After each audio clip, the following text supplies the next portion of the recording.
Sao lại phát sáng nữa rồi? Chẳng lẽ Long Vương lạnh hỏng rồi? Cứu mạng, cứu tôi với.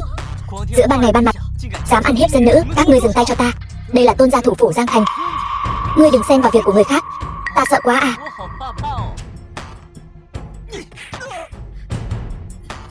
Ta không cần ngươi dạy ta làm việc. Tên ăn mày thối, Tương Thiên Vạn, con trai thủ phủ Giang Thành. Bản thiếu gia không so đo với ngươi. Cầm tiền cút đi. Mấy đồng này thưởng cho ngươi. Ta nói lại một lần nữa, thả cô ấy ra. Tên ăn mày thối, ta khuyên ngươi đừng xen vào việc của người khác. Là nữ nhân này tự ra bán mình. Ngươi làm vậy là cản trở người ta làm ăn. Ta chỉ thấy vị cô nương này không muốn. Trừ phi các ngươi để cô ấy tự nói với ta, nếu không ta tuyệt đối không rời đi. Soái ca, Tề Kiều Kiều, nữ tổng tài, chàng cứu tôi với, tôi bị bọn họ lừa. Cho dù bản thiếu gia lừa ngươi thì sao? Điều đó chỉ chứng tỏ ngươi ngu ngốc. Muốn gặp viện trưởng cô nhi viện Thiên Minh, muốn thay đại ca ngươi báo thù. Được, chỉ cần ngươi hầu hạ bản thiếu gia thoải mái, mọi chuyện đều dễ nói. Không buông ra thì đừng trách tôi không khách khí. Được thôi, bản thiếu gia còn muốn trước mặt ngươi chơi đùa nữ nhân của ngươi, để xem ngươi làm gì ta. Bọn bây dám, đợi bổn tiểu thư trở về nhất định băm bọn bây thành trăm mảnh. Nếu còn không ngậm miệng, ta liền phế ngươi ngay bây giờ. Được thôi, vậy ta sẽ xem ngươi có bao nhiêu bản lĩnh. Đánh cho ta. Dừng tay. Tiểu lão công, Huynh có sao không? Đây là tình huống gì? Gặp phải một tên cặn bã, ta tiện tay dạy hắn đạo lý làm người, để sau này ra ngoài gọi là mất mặt đại hạ. Ngươi chán sống. Tôn thiếu gia, chuyện này nể mặt ta thì thôi đi. Chỉ cần Huynh thả cô nương này ra, chúng ta sẽ bỏ qua chuyện cũ. Ngươi tính là thứ gì? Muốn tôn gia ta nể mặt ngươi? Chỉ bằng tập đoàn Thiên Hạ đích thân ký cho ta đơn hàng 5 tỷ, ngài thấy đủ chưa? Nghe nói tập đoàn Thiên Hạ ký với người một hợp đồng nhỏ, nhưng tôn gia ta lại là đại khách hàng của tập đoàn Thiên Hạ. Chỉ cần một câu nói, hợp đồng này vì một cái là mất ngay. Ngươi chỉ là một đối tác nhỏ bé mà cũng dám ở trước mặt ta mạnh miệng. Diệp Thiên, 3 phút nữa cút đến đây cho ta. Phế vật, ngươi dám trực tiếp gọi đại danh của tổng tài, đúng là chưa trải qua sự đánh đập của xã hội. Được, bản thiếu gia hôm nay sẽ đích thân dạy ngươi. Đánh gãy chân chó của ngươi, ai dám đánh Lâm tiên sinh? Lâm tiên sinh.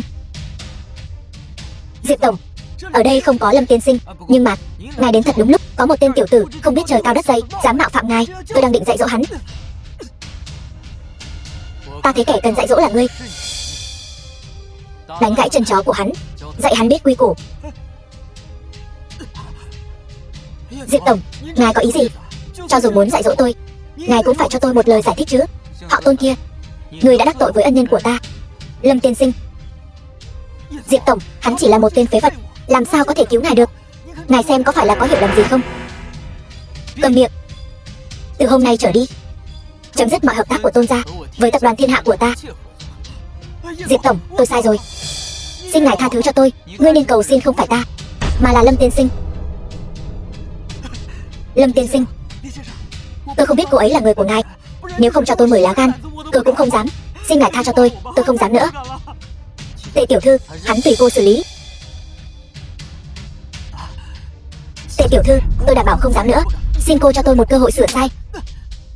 Tôn Thiên Vạn, người tốt nhất đừng có lần thứ hai, nếu không sẽ không chỉ đơn giản là một cái chân đâu. Dạ. Đa tạ Tề tiểu thư. Diệp tổng, vậy đơn hàng của tôi có thể giữ lại mạng ngươi. Là Lâm tiên sinh đã rộng lượng lắm rồi. Cút cho ta. Vâng.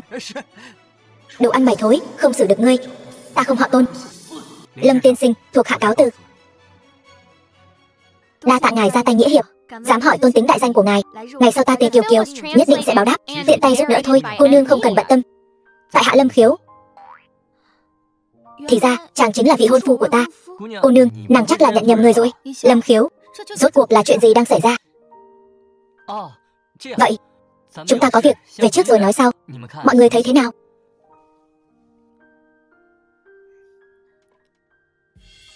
Lâm Khiếu, đây là hôn thư của ta và chàng.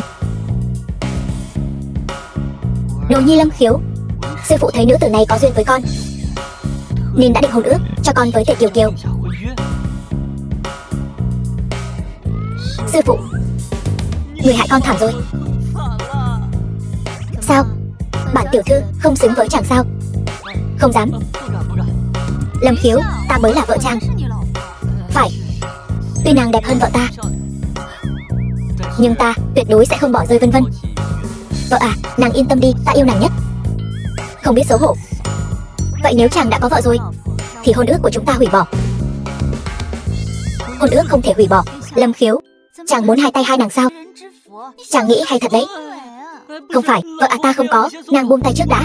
Ta hoàn toàn là vì Long Vương lạnh. Nó phát sáng với cả hai người. Hôn ước mới không thể hủy bỏ. Phát sáng?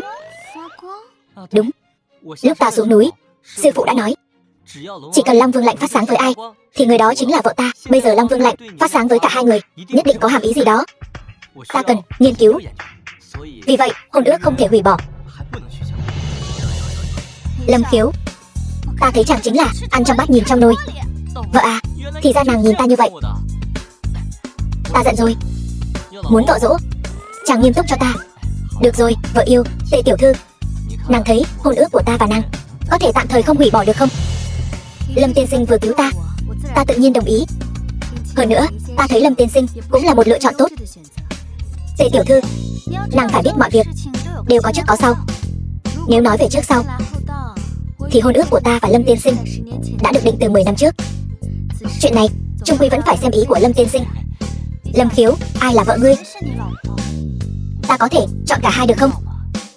Lâm Khiếu, Lâm tiên sinh, ngươi chỉ có thể chọn một trong hai người bọn ta. Ta chỉ nói đùa thôi mà. Đúng rồi. Tề tiểu thư, vừa rồi nghe họ Tôn nói, nhắc đến đại ca của cô là đã xảy ra chuyện gì sao? Đại ca ta đã ngỏm. Chuyện gì đã xảy ra? 4 năm trước, đại ca ta muốn vạch trần vụ việc đấu giá nội tạng, bị đối phương sát hại. Nay ta vừa là muốn báo thù cho đại ca, cũng muốn tránh cho nhiều người hơn phải chịu thảm cảnh. Chuyện này có liên quan gì đến họ Tôn không? Không rõ. Lúc trước ta bị Tôn Thiên Vạn lừa là bởi vì hắn ta muốn dẫn ta đến Cô Nhi Viện Thiên Minh điều tra. Hiện nay tất cả bằng chứng đều chỉ hướng về Cô Nhi Viện Thiên Minh. Ta tin rằng việc đấu giá nội tạng chính là được thực hiện ở đây.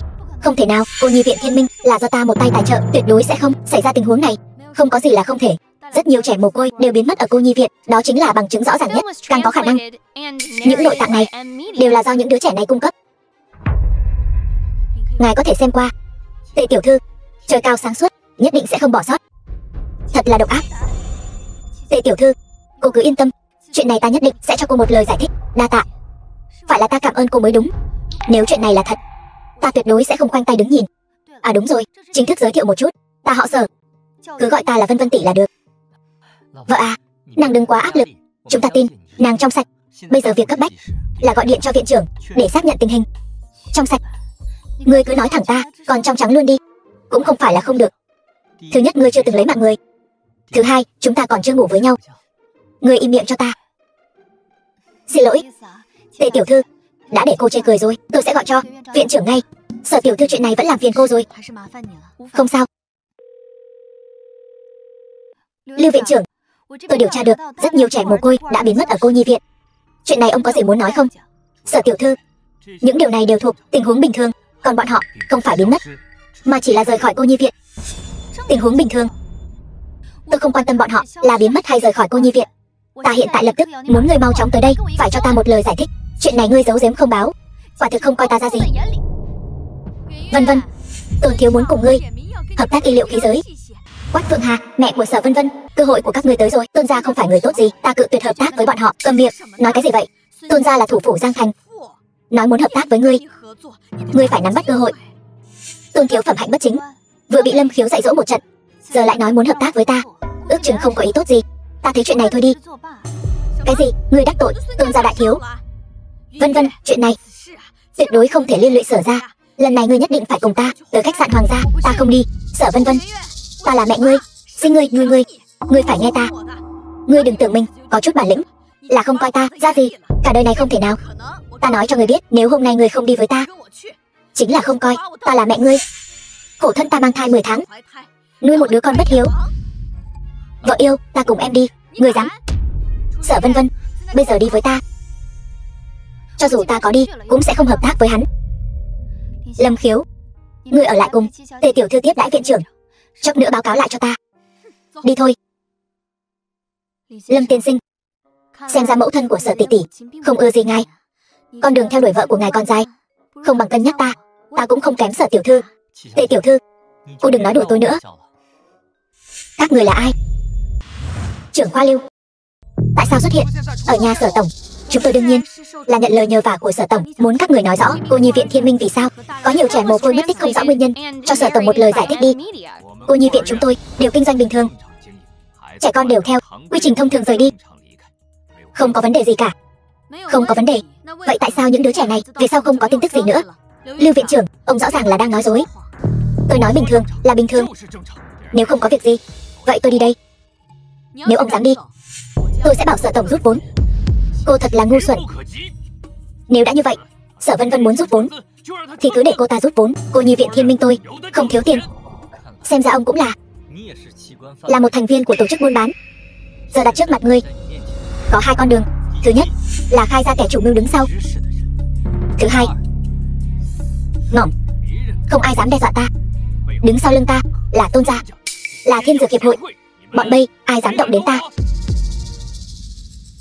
khiến chúng nó câm miệng mãi mãi cho ta. Lưu viện trưởng, ta khuyên người tốt nhất đừng giở trò. Chỉ là một Tôn gia còn con, ta còn chẳng để vào mắt. Cho dù là chiến thần Tưởng Vũ hay là viện trưởng chấp pháp viện, chỉ cần ta ra lệnh một tiếng, bọn họ cũng phải quỳ xuống cho ta. Huống chi là ngươi. Ngươi đây là ăn nói ngông cuồng, vô pháp vô thiên. Tốt nhất bây giờ hãy thả ta đi. Nếu không Tôn gia nhất định sẽ diệt cả họ nhà ngươi. Lâm Khiếu, hay là huynh cứ đi trước đi. Tôi không muốn liên lụy huynh.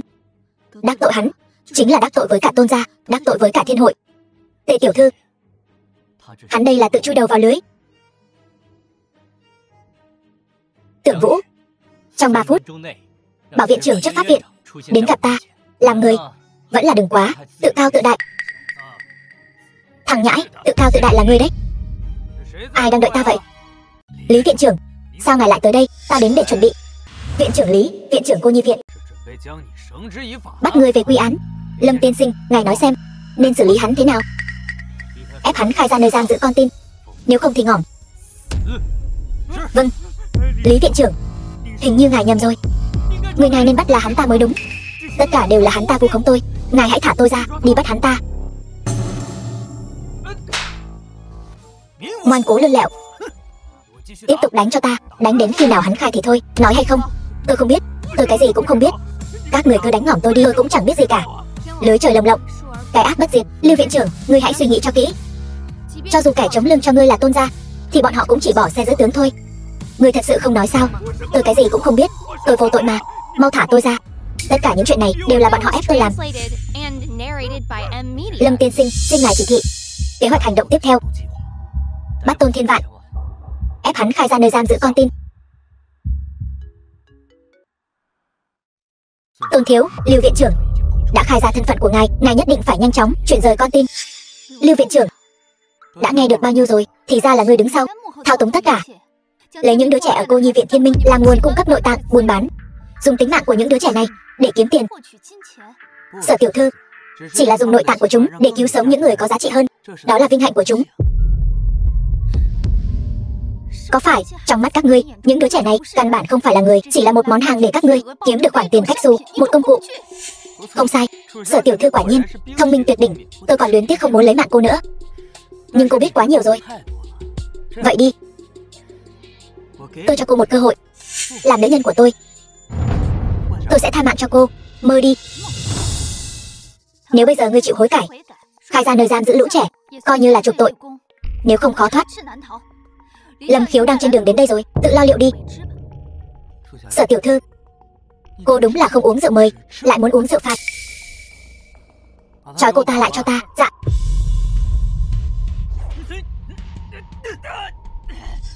Tôn Thiên Vạn, người nhất định sẽ phải trả giá cho những việc người đã làm.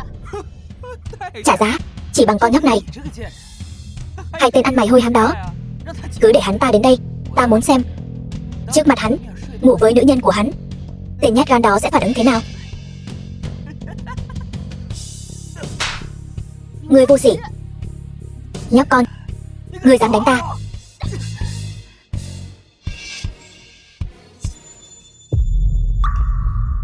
Dám động vào nữ nhân của ta, không thể tha thứ. Tốt lắm, Bây giờ đã đến đủ rồi. Chúng ta cùng tính nợ mới lẫn nợ cũ. Bắt hết bọn chúng lại cho ta.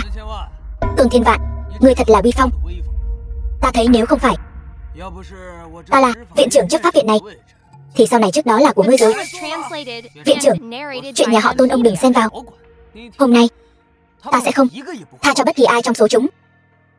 Xin lỗi, hôm nay tôi đến đây theo lệnh của Lâm tiên sinh để bắt ngươi. Lâm tiên sinh? Lâm tiên sinh nào? Không lẽ lại là tên vô dụng đó chứ? Viện trưởng, nếu ông bị uy hiếp cứ nói thẳng.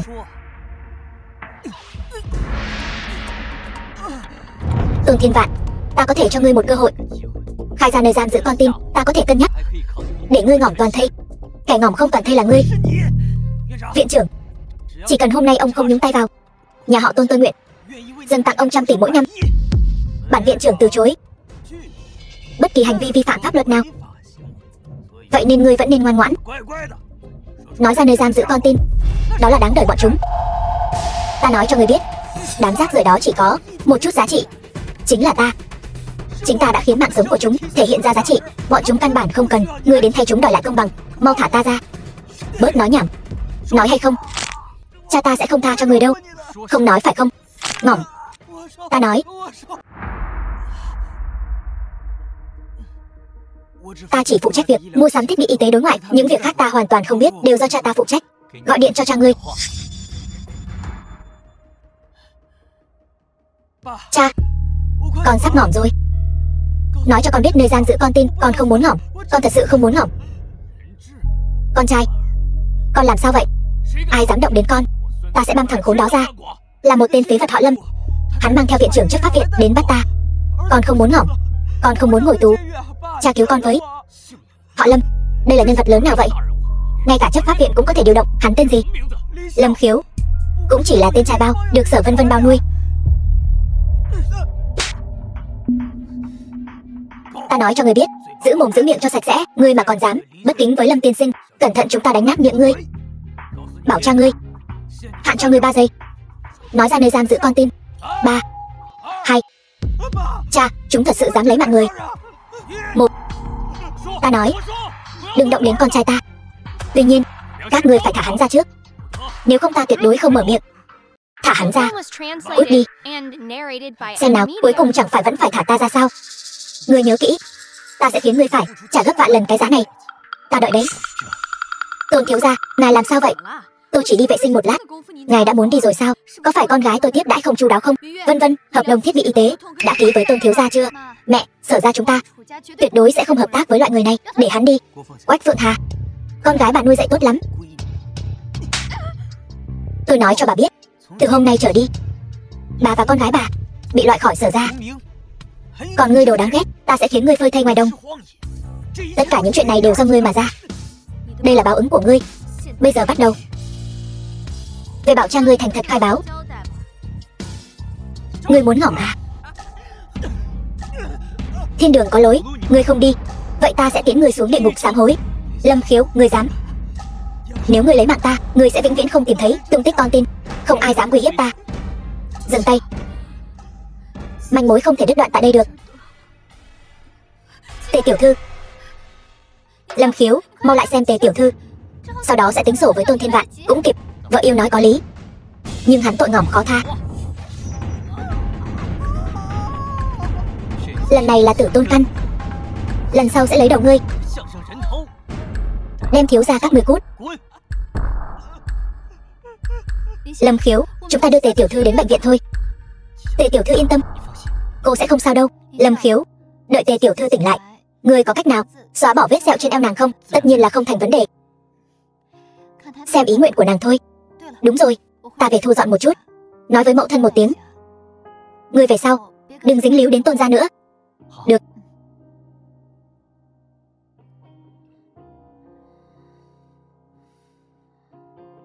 Nước. Đây. Từ từ. Uống từ từ.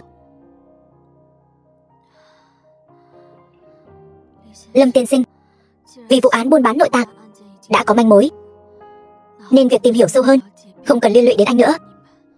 Mời anh đi. Tề tiểu thư, làm người phải có thủy có chung. Chuyện này cô không cần lo lắng. Nhất định sẽ nhổ cỏ tận gốc bọn chúng. Hơn nữa, cô hiện tại vẫn là vị hôn thề trên danh nghĩa của ta mà. Lâm tiên sinh, lời này đừng để Vân Vân tỷ nghe thấy, kẻo nàng ấy sẽ không vui. Lâm Khiếu ta, thân chính không sợ bóng nghiêng. Hơn nữa hiện tại cô đang bị bệnh, ta càng nên ở lại chăm sóc cô. Sao có thể để cô một mình rời đi chứ? Chỉ là không biết vết sẹo đáng sợ này của tôi có thể biến mất không? Chỉ cần Tề tiểu thư vén áo lên, ta nhất định sẽ khiến nó biến mất hoàn toàn. Vén áo lên. Đúng, vén áo lên sẽ tiện hơn. Vậy Lâm tiên sinh, nhẹ nhàng thôi, tôi sợ đau.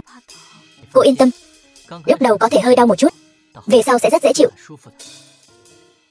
Vậy thì anh chậm thôi.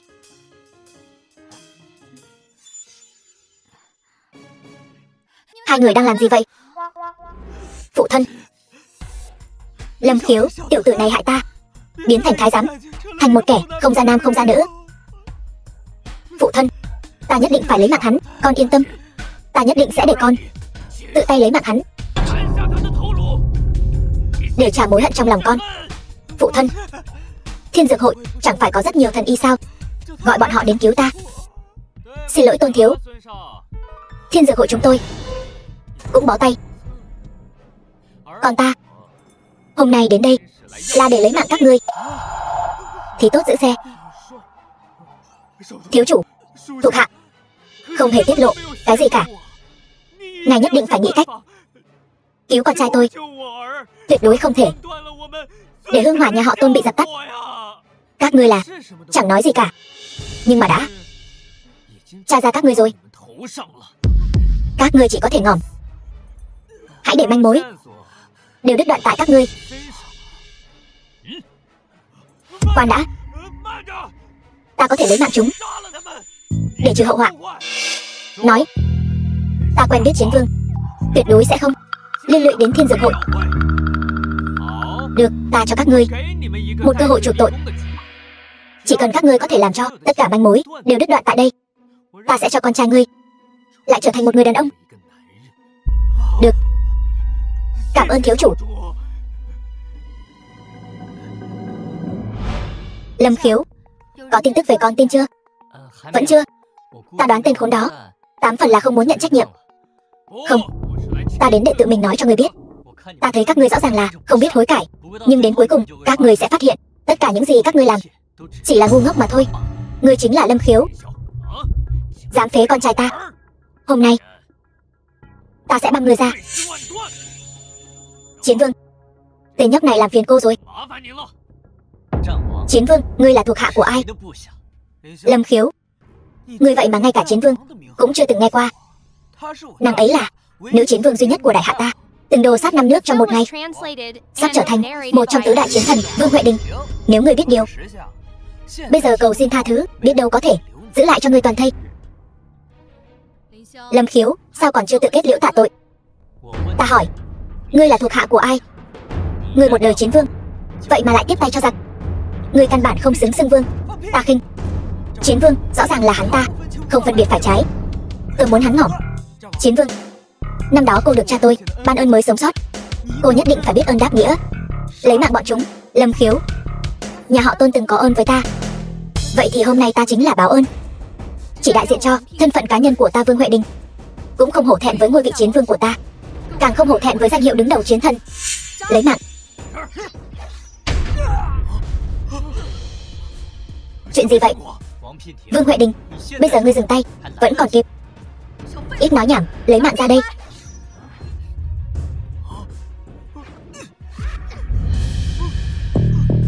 Chuyện gì vậy? Sao lại thế này? Vương Huệ Đình, bọn họ đều là thành viên của tổ chức buôn bán nội tạng. Ngươi chắc chắn muốn bất phân thị phi giúp đỡ bọn họ. Ngươi nói bậy. Chiến Vương, năm xưa phụ thân ta khi cô chỉ còn thoi thóp đã cứu cô một mạng, thì cô phải biết ta và phụ thân đều là người tốt. Lâm Khiếu, hạng người đảo điên trắng đen như ngươi ta thấy nhiều rồi. Hôm nay nếu ta không thể đánh bại ngươi, ta tình nguyện từ bỏ ngôi vị Chiến Vương, không để mất mặt chiến thần. Khoan đã, 3 phút ta sẽ cho ngươi biết Hành vi của ngươi ngu xuẩn đến mức nào? 3 phút nữa xuất hiện trước mặt ta. Ngươi dám bất kính với bổn vương? Chu Di cửu tộc. Ai dám?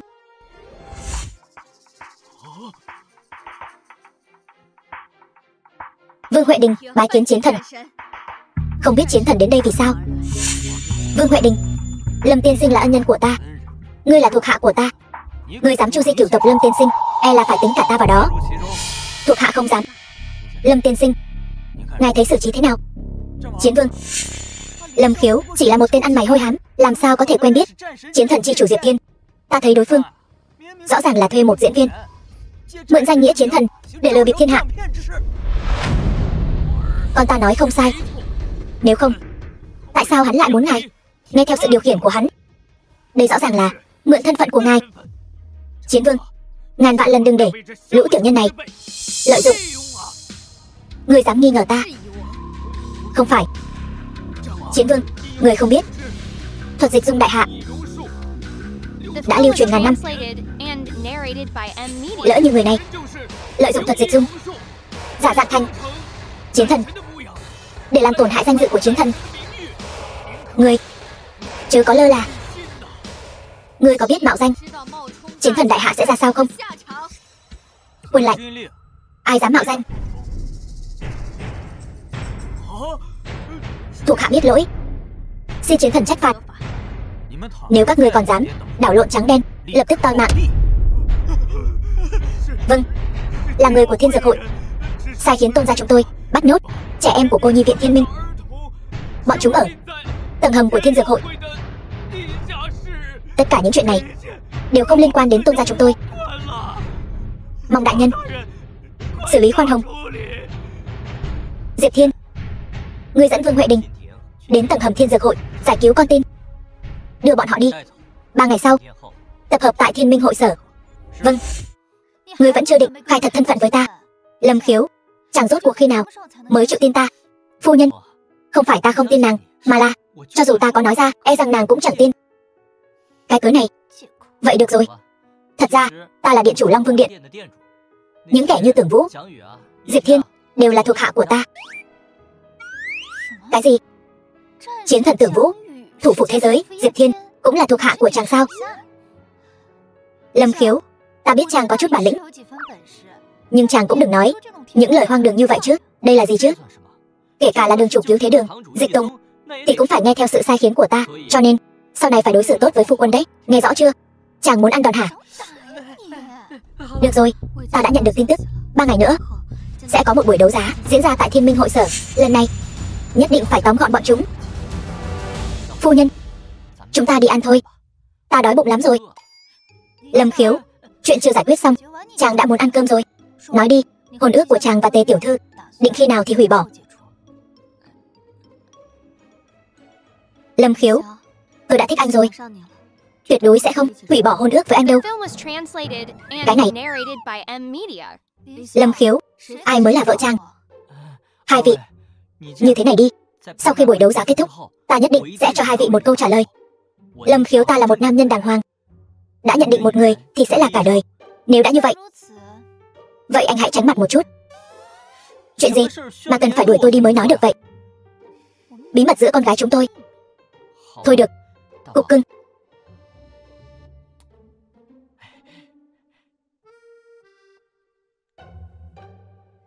Tề tiểu thư, tôi là bạn gái được Lâm Khiếu thừa nhận, còn cô chỉ là vị hôn thê do sư phụ anh ấy định ra mà thôi. Nếu đã vậy, chi bằng chúng ta cạnh tranh công bằng đi. Được lắm. Đến lúc đó, tại buổi đấu giá, cùng tôi cầu hôn Lâm Khiếu. Khi đó, chỉ cần xem tâm ý của Lâm Khiếu là được. Được. Phu nhân, hai người nói chuyện xong chưa vậy? Y tá nói có thể xuất viện rồi. Được, vậy chúng ta về nhà thôi. Được. Vừa rồi hai người đã nói gì vậy? Cho chàng một bất ngờ. Buổi đấu giá 3 ngày nữa sẽ biết thôi. Bất ngờ sao? Vậy ta thật nóng lòng mong chờ.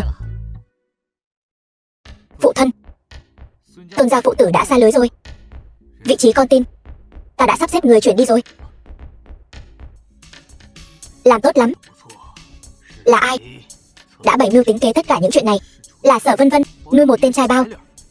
Lâm Khiếu.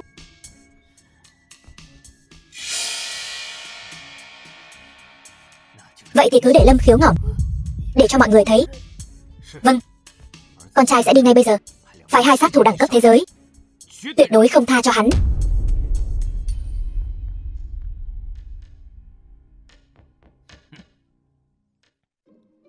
Tề tiểu thư, tối nay hãy nghỉ ngơi cho khỏe. Chúng ta cũng đi ngủ thôi. Ai thèm ngủ với ngươi chứ? Tối nay ta sẽ cho các ngươi ăn rất ngàn thu. Ai phái các ngươi tới? Hỏi Diêm Vương đi. Là ai của Thiên Dược Hội phái các ngươi tới tìm cái ngỏm? Người đáng ngỏm là ngươi. Bây giờ ngươi thả 2 nàng ra, ta có thể tha cho các ngươi một con đường sống. Bớt nói nhảm. Cho ngươi 3 giây. Nếu không, ta sẽ lấy mạng cả 2 nàng. Lâm Khiếu, ta ra lệnh cho ngươi cứu Tề tiểu thư, đừng lo cho tôi. Không, Lâm Khiếu, ngươi hãy cứu Vân Vân tỷ trước. Tất cả những chuyện này đều là do ta mà ra. Có khả năng nào không? Cả 2 người các ngươi đều không cần phải ngỏm.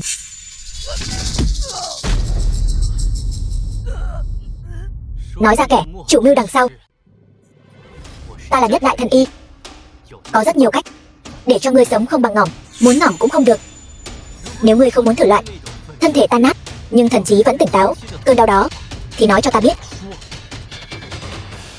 Ta có thể nói cho ngươi biết, nhưng ngươi phải hứa thả chúng ta ra. Được. Là con trai của Phó Hội trưởng Thiên Dược Hội, Tiêu Thành Uy. Quả nhiên là Thiên Dược Hội đứng sau giật dây. Ta giữ lời hứa. Các ngươi cút đi. Đa tạ. The film was translated and narrated by M Media. Lâm Khiếu, sư bá nghe mấy người Tưởng Vũ nói, ngươi đang điều tra vụ án buôn bán nội tạng, trừ hại cho dân, nên đặc biệt đến Thiên Thành vào ngày vụ án kết thúc, để ngươi trước mặt mọi người tiếp nhận toàn bộ thế lực của Long Vương Điện ta, không được phản bác. Sư bá, rốt cuộc ai mới là điện chủ Long Vương Điện? Muốn ra lệnh cho sư phụ ngươi và mấy vị sư bá chúng ta, ngươi cứ chờ chính thức tiếp nhận vị trí tôn chủ đi. Tưởng Vũ bảo ta chuyển lời cho ngươi. 2 cha con Tôn gia đã khai ra là Phó Hội trưởng Thiên Dược Hội và con trai ông ta đã ngầm phá hoại. Ngày mai chúng ta gặp lại. Lâm Khiếu, lẩm bẩm cái gì thế? Không có gì, chờ chuyện này kết thúc, ta cũng chuẩn bị cho các ngươi một bất ngờ. Bất ngờ? Lâm Khiếu, ta cảnh cáo ngươi, bây giờ phải nói cho chúng ta biết. Gấp cái gì? Ngày mai các ngươi sẽ biết. Tề tiểu thư, ngày mai buổi đấu giá tại Thiên Minh hội sở còn một trận ác chiến phải đánh, nghỉ ngơi sớm đi. Phụ thân, người của tôi ám sát thất bại rồi. Buổi đấu giá ngày mai e rằng bọn chúng sẽ đến quấy rối. Vậy thì báo xuống dưới, khiến hắn có đến mà không có về. Buổi đấu giá ngày mai hạ độc Lâm Khiếu. Đúng vậy, buổi đấu giá ngày mai chúng ta có thể bố trí hương độc trước, không màu không mùi, dùng xong là hết. Cho dù ngỏm cũng tra không ra manh mối. Những người còn lại chỉ cần trong đồ dùng của bọn chúng đặt thuốc giải là được. Quả nhiên, gừng càng già càng cay. Con trai sẽ đi sắp xếp ngay.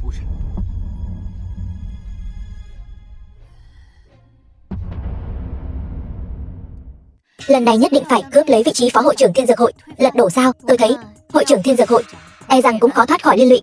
Tề tiểu thư nói đúng. Hội trưởng vì tuổi cao sức yếu trao quyền cho Phó Hội trưởng, khiến hắn nảy sinh dã tâm, mới gây ra đại họa. Tôi đã báo cho viện trưởng chấp pháp viện, một khi yến tiệc bắt đầu, chúng ta sẽ vạch trần sự thật. Tất cả mọi chuyện sẽ kết thúc trong ngày hôm nay. Chúng ta vào thôi. Đi thôi. Thằng nhãi danh từ đâu tới? Cút ngay cho tao. Thằng danh, mày nói ai đấy? Thằng danh, nói mày đấy.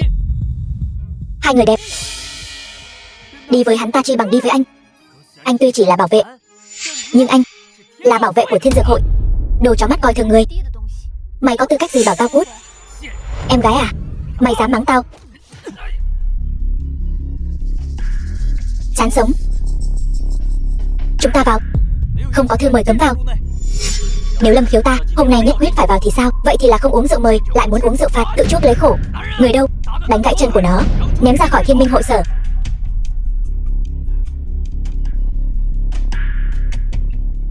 Vào thôi. Hóa ra là Hồng Môn Yến. Báo với thiếu gia nhà các ngươi, Lâm Khiếu đến rồi. Đi thôi.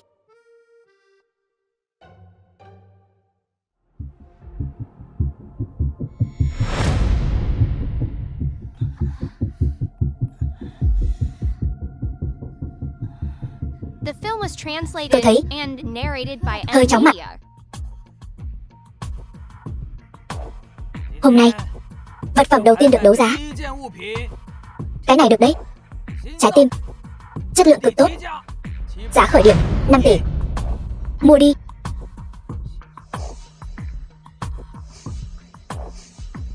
Có người trả 8 tỷ.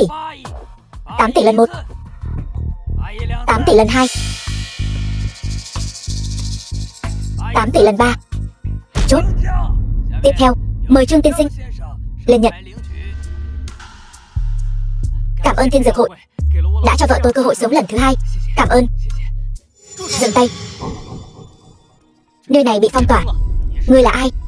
Dám đến phá hoại Thiên Dược Hội của ta? Ta Lâm Khiếu, đến thay trời hành đạo. Ta thấy hôm nay ngươi đến đây là để quấy rối. Buổi đấu giá của Thiên Dược Hội là nơi chính quy. Ngươi hỏi bọn họ xem họ có cần không. Ta mặc kệ chính quy hay không. Hiện tại ta chỉ biết ta có rất nhiều tiền. Ta không muốn vợ ta ngỏm. Vợ ta bây giờ rất cần nó. Ngươi đưa nó cho ta. Nghe thấy không? Cút cho ta. Đó là tất cả bọn họ đều bị ngươi che mắt rồi. Ta có thể nói rõ ràng với các vị ở đây.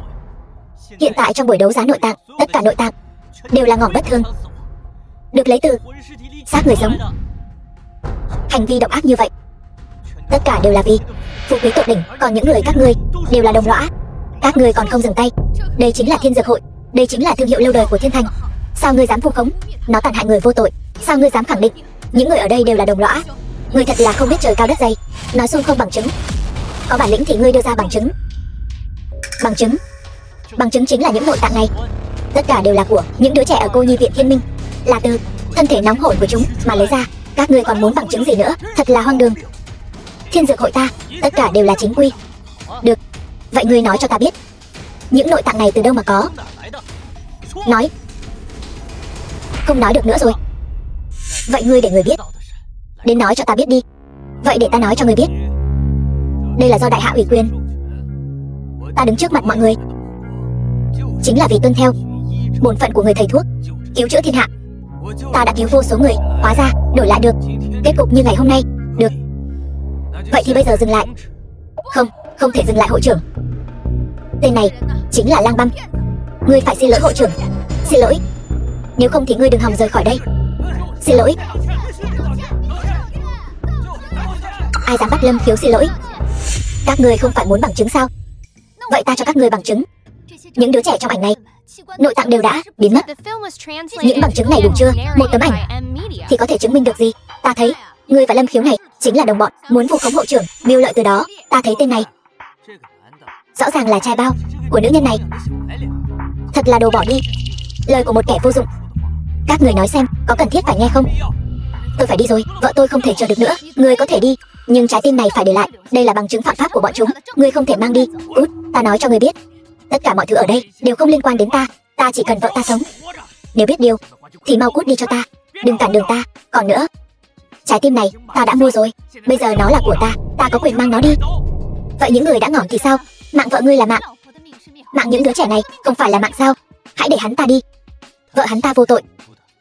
Người của tòa án phía sau sẽ bắt những kẻ giữ trái tim mang đi. Còn các ngươi, những kẻ có tội, ta khuyên các ngươi đừng xen vào việc của người khác. Các ngươi căn bản không có tư cách bắt chúng ta. Ngươi cút cho ta. Ở đây không có kẻ lấy mạng người, cũng không có đồng phạm. Nếu có, chính là các ngươi. Chỉ có kẻ lòng dạ bất chính mới có thể nghĩ ra chuyện độc ác như vậy. Ngươi.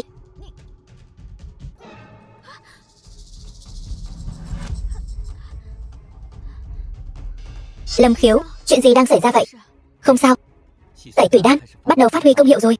Ngươi cũng sắp ngất xỉu rồi. Sắp rồi. Hai người các ngươi cũng đã lột xác. Đây nhất định là tai họa giáng xuống. Và người tiếp theo chính là ngươi. Họ chỉ là uống tẩy tủy đan của ta, 3 giây sau sẽ tỉnh lại, cường tráng thân thể. Hoàng Mao Tiểu Nhi, ta thấy đây chính là cái cớ ngươi dùng để che giấu sự thật. Đàn bà của ngươi cả đời này sẽ không tỉnh lại nữa. Còn ngươi chính là hung thủ lấy mạng họ. Được thôi. Vậy thì ngươi cứ chờ xem. Đồ vô dụng. Hết thời gian rồi.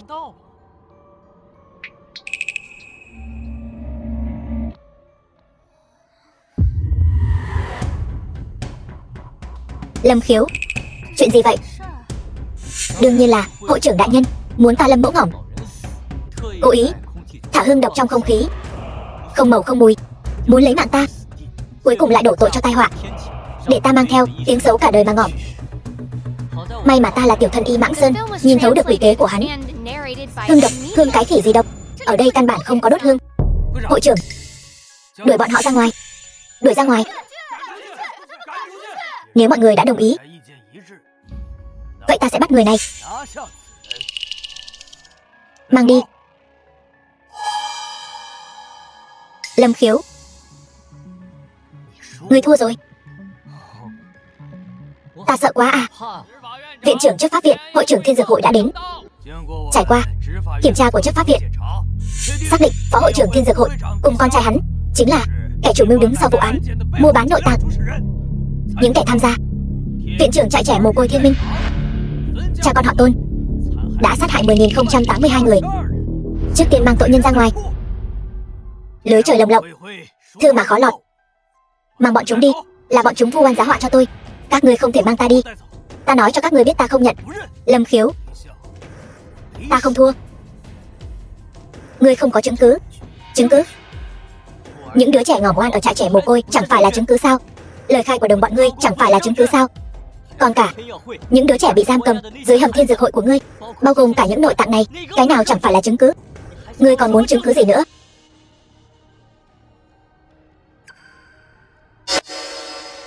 Vâng, Mạnh Lâm tiên sinh đã cứu được con tin. Tổng cộng 1 vạn người, sao huynh lại mang theo một đứa trẻ đến đây? Anh trai, là muội tự muốn đến, muội muốn tận mắt chứng kiến lũ người xấu này xa lưới. Muội tin thế giới này đối với tất cả mọi người đều ấm áp và công bằng. Anh trai, muội muốn thấy lũ người xấu này phải trả giá đắt. Cô bé, muội dám đứng ra tố cáo hắn, rất nguy hiểm đấy. Muội không sợ, muội tin rằng thế giới này tươi đẹp. Muội muốn an ủi chị gái đã mất của muội. Thế giới rực rỡ, muội không khuất phục trước kẻ xấu. Không ai khuất phục cả. Thế giới thật tươi đẹp. Tất cả tội ác đều sẽ phơi bày dưới ánh mặt trời chói chang. Tiêu Tông Dương, ngươi có nhận tội không? Tôi không có tội. Là tất cả các ngươi đang lừa tôi. Là tất cả các ngươi đang ép buộc tôi. Nhân chứng vật chứng đều có đủ. Ngươi còn dám chối cãi? Mang hắn ta ra ngoài cho ta. Kể từ hôm nay thi hành án tử. Các ngươi hãy thả con trai ta ra. Nó vô tội. Ngươi, tội không thể tha thứ. Đem tất cả bọn chúng đi. Cút hết đi lũ người các ngươi. Căn bản là không thể đổi lại những sinh mạng đã mất. Trả nợ con trả. Lâm tiên sinh, ngài thấy thế nào? Đi thôi. Giờ mọi chuyện đã rõ ràng. Tôi xin được từ chức hội trưởng. Ta tuổi đã cao, lực bất tòng tâm, lại để Tiêu Tông Dương gây ra đại họa động trời như vậy. Ta khó mà chối bỏ trách nhiệm. Nhưng Lâm tiên sinh đã xoay chuyển tình thế. Hy vọng sau này Lâm tiên sinh có thể dẫn dắt Thiên Dược hội ngày càng lớn mạnh. Đảm nhiệm chức hội trưởng, tôi không thể đảm nhiệm chức hội trưởng. Kính mong hội trưởng hãy tìm người khác tài giỏi hơn. Không, vẫn nên để cậu đảm nhiệm.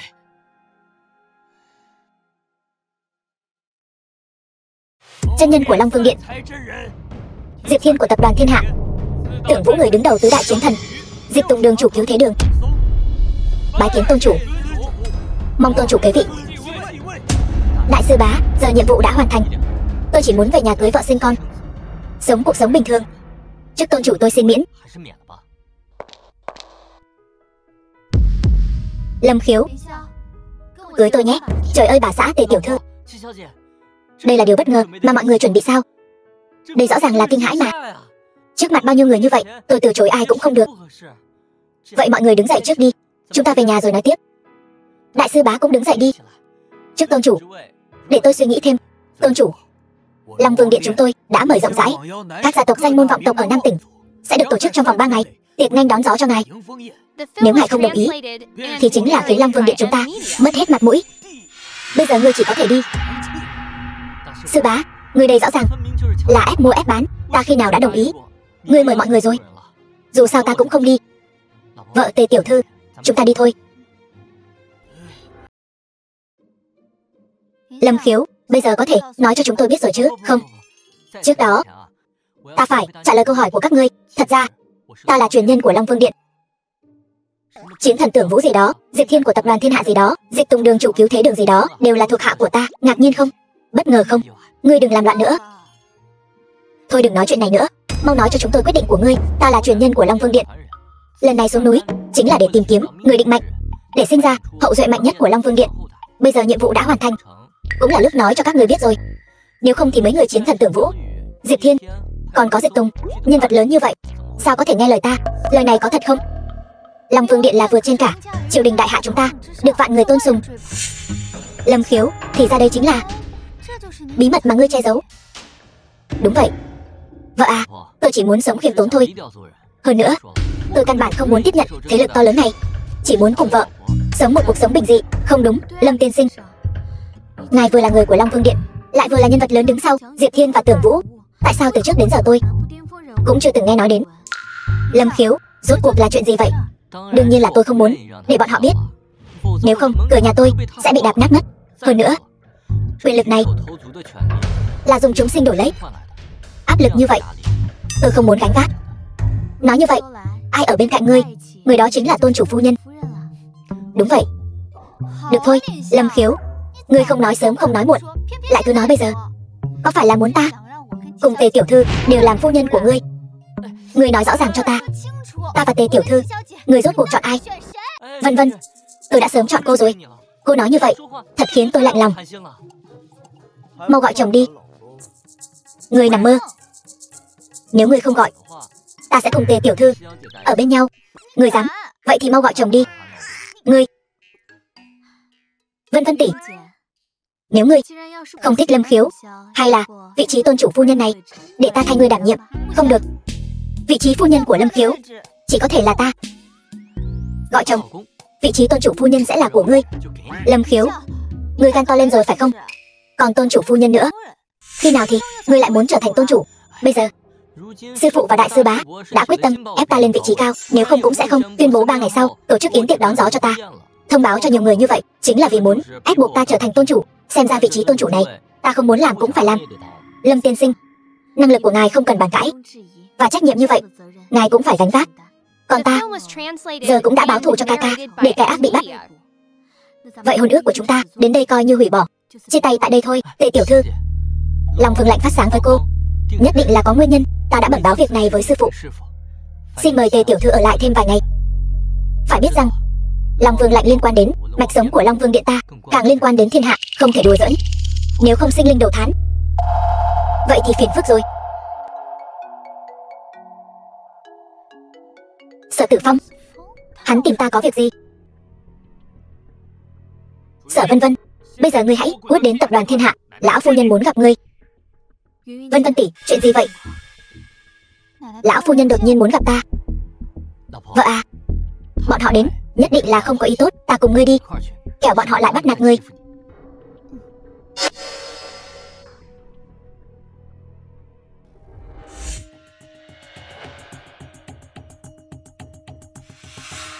Bà nội, người tìm con.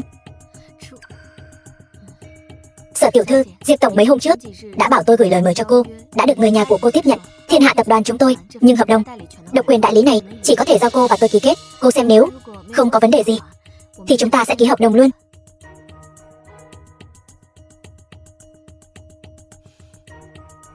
Thay tôi cảm ơn Diệp tổng. Được, hợp tác vui vẻ. Sở tiểu thư, tôi còn chút việc, cô cứ tự nhiên.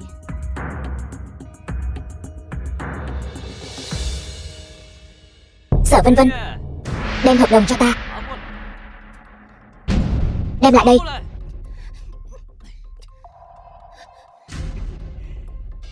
Xin lỗi. Ngươi bảo ta tổng tài của Sở thị tập đoàn. Xin lỗi một tên phế vật. Ngươi tính là cái thá gì? Cũng dám sai khiến bổn thiếu gia làm việc. Cái gì? Ngươi là tổng tài của tập đoàn Sở thị? Không sai. Từ nay về sau, Sở Tử Phong chính là người phụ trách của tập đoàn Sở thị. Còn ngươi, sau này chỉ cần phó tá Tử Phong cho tốt là được. Sở ra sẽ không bạc đãi người đâu. Ta không đồng ý. Sở Tử Phong hắn có năng lực gì? Chính là hắn, bằng sức lực của một mình đã khiến chuỗi vốn của tập đoàn sụp đổ. Kẻ như hắn, dựa vào cái gì mà đảm nhiệm chức tổng tài? Vân vân. Bây giờ, Tử Phong đã có được quyền đại lý độc quyền của tập đoàn Thiên Hạ. Còn ngươi, đối với tập đoàn Sở Thị, căn bản chẳng làm được trò chống gì. Ngươi còn dám có ý kiến? Lão Thái Thái, tập đoàn Sở Thị có thể hợp tác với tập đoàn Thiên Hạ là nhờ ta, nhờ Vân Vân. Ngươi phải nhớ kỹ, chỉ cần ta nói một câu, tập đoàn Thiên Hạ chính là của Vân Vân. Ngươi biết không?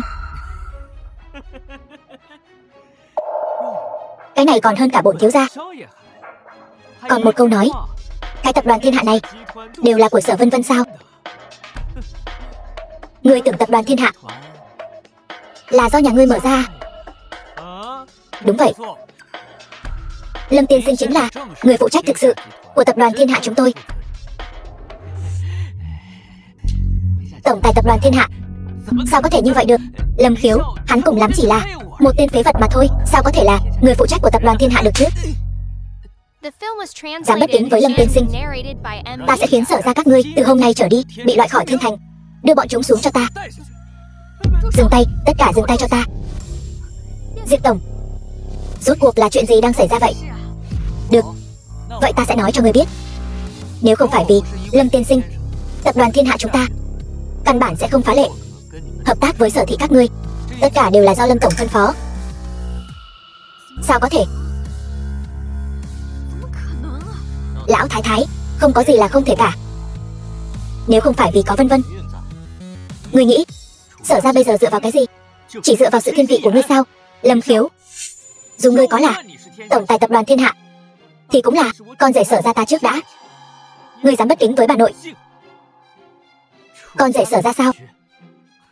Các người thật sự là thấy lợi quên nghĩa, ích kỷ, thật sự thấy ghê tởm.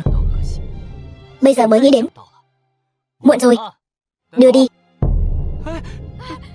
Lâm Khiếu, tất cả đều là hiểu lầm. Sở ra ta không thể sụp đổ. Vân Vân, ngươi mau nói giúp ta với Lâm Khiếu đi. Ngươi không thể trơ mắt nhìn tập đoàn ông nội ngươi một tay gây dựng nên bị sụp đổ chứ. Bà nội, những năm này con đã vì tập đoàn Sở Thị mất bao tâm huyết, từ chỗ tài sản âm đến nay đã dâng 10 điểm. Tất cả đều là do con nỗ lực mà có được. Thế mà bà chỉ một câu nói đã xóa bỏ toàn bộ công sức của con, hủy hoại tất cả. Con muốn để Sở Tử Phong, một tên phế vật như vậy làm tổng tài? Bà không sợ công sức đổ sông đổ biển sao? Bà nội, tất cả đều là do bà tự chuốc lấy. Sở Vân Vân, ngươi thật to gan. Đây là những gì ngươi nợ Sở ra ta. Nếu không phải vì ngươi, ông nội ngươi làm sao mà ngỏm được. Ngươi hãy trả lại cho Sở ra ta. Bà già, bà nói xuông. Tôi có tư cách thay Vân Vân đưa bà vào tòa án để trả lại công bằng cho cô ấy. Lâm Khiếu, Sở Vân Vân không phải là kẻ đơn giản như vậy. Bà nội, bà đang đổi trắng thay đen. Ông nội căn bản không phải do con hại ngỏm. Ông ấy ngỏm trong lúc tranh cãi với ngươi. Con đã làm sai điều gì? Nhóc con, sao nào? Ngươi muốn nói ông nội ngươi là do ta hại ngỏm sao? Sở Vân Vân, ngươi thật là quá quách. Giờ còn dám vu khống cả bà nội. Ta nói cho ngươi biết, ngươi lừa gạt ông nội, đòi ông nội quyền thừa kế Sở ra, mới khiến ông nội qua đời. Ngươi chính là kẻ lấy mạng ông nội, đồ đao phủ. Ngươi im miệng. Vân Vân, tôi tin tưởng cô tuyệt đối không phải là kẻ lấy mạng người. Rốt cuộc chuyện này là sao? 5 năm trước, ông nội muốn ta đảm nhiệm chức vụ tổng tài, muốn ta phát triển tập đoàn, nhưng bà nội không đồng ý, khiến ông nội ngỏm trong lúc tranh cãi. Vì vậy ta bắt đầu từ cấp cơ sở, từng bước dựa vào chính mình mà vươn lên. Chính là vì không muốn tâm huyết của ông nội bị hủy hoại trong tay Sở Tử Phong. Sở Vân Vân, cô thật là khoác lác. Cô dựa vào Sở ra cho cô thân phận và địa vị mới có được tất cả những thứ này. Lúc đó cô hoàn toàn có thể nói với ông nội cô không làm tổng tài này để tôi làm. Bà nội và ông nội cũng sẽ không cãi nhau, cũng sẽ không gây ra đại họa như vậy. Tất cả những chuyện này đều là do cô. Ngươi im miệng. Sở Tử Phong, ngươi thật là ngông cuồng. Ngươi phải nhớ kỹ, nếu không phải nhờ có Vân Vân, Sở ra các ngươi sẽ không có ngày hôm nay. Ta sẽ bắt ngươi trả cái giá tương ứng. Diệp Thiên đánh gãy chân chó của hắn. Lâm Khiếu, ngươi giỏi cái gì chứ? Ta nói cho ngươi biết, ngươi xong đời rồi. Sau lưng ta chính là Mục gia Thượng Giang, muốn khiến tập đoàn Sở Thị chúng ta sụp đổ. Ngươi còn chưa có tư cách này. Mục gia Thượng Giang, chưa từng nghe qua. Diệp Thiên, ngươi có biết không, Mục gia Thượng Giang trước đây dùng 80% cổ phần đổi lấy quyền phụ trách cơ hội tiệc đón gió. Tán Tài chân nhân đã đồng ý. Ngài xem, có nên hủy bỏ hay không? Lâm Khiếu, nghe thấy chưa? Mục tiểu thư nhà họ Mục đã giành được quyền phụ trách bữa tiệc lần này. Còn Sở gia ta cũng luôn có Mục tiểu thư chống lưng, cho nên Sở gia chúng ta cũng sẽ có cơ hội. Ý kiến quốc chủ đại hạ. Ngươi sợ rồi chứ? Không cần suy nghĩ, ta muốn để bọn họ tại bữa tiệc thần phục ta. Ra tay. Dạ. Đánh gãy chân chó của hắn. Sở Vân Vân, ngươi đáng ngỏng. Bà nội. Sở Vân Vân, có người quả thật là bất hạnh của Sở gia ta. Trước là ông nội, bây giờ lại là bà nội phải không? Sở Tử Phong, nếu trong lòng ngươi thật sự có bà nội thì đưa bà ấy đến bệnh viện khám bệnh đi, để họ đi đi. Vợ à, bà già này bệnh cũ tái phát, e là không cứu được nữa rồi. Lâm Khiếu, ngươi có ý gì? Xuất huyết não đột ngột, đưa đến bệnh viện e là mạng cũng không còn. Ngươi còn dám nói bậy bạ, ta xé nát miệng ngươi. Sở Vân Vân, ngươi cứ để chồng ngươi nguyên rủa bà nội như vậy sao? Bà nội sẽ không ngỏm đâu. Ta muốn đưa bà nội đến bệnh viện. Tôi không có. Lâm Khiếu, ngươi có cách nào cứu bà nội ta không? Đương nhiên là có. Chỉ cần ta ra tay giữ mạng cho bà ấy không thành vấn đề. Đổi lại là bác sĩ khác không có bản lĩnh đó đâu. Lâm Khiếu, vậy ngươi còn chờ gì nữa? Ngươi cứu bà nội ta đi. Tại sao ta phải cứu bà ta? Bà ta không thích ngươi, lại không công nhận ta là cháu rể. Ta dựa vào đâu mà nhận bà ta làm bà nội? Lâm Khiếu, ngươi cứ coi như là vì ta được không? Ta không muốn gánh thêm cái tội danh vô căn cứ này nữa, cũng không muốn nợ Sở gia một chút nào nữa. Sau chuyện này, ta và Sở gia sẽ không còn liên quan gì nữa. Thôi được rồi, chồng thật sự bó tay với ngươi. Sở Vân Vân, ngươi muốn hắn hại ngỏm bà nội sao? Hắn căn bản cái gì cũng không hiểu. Không đến lượt ngươi lên tiếng. Tôi tuyệt đối không có ý hại bà. Nếu bà có mệnh hệ gì, tôi Sở Vân Vân sẽ không được ngỏm tử tế. Lâm Khiếu, bắt đầu đi.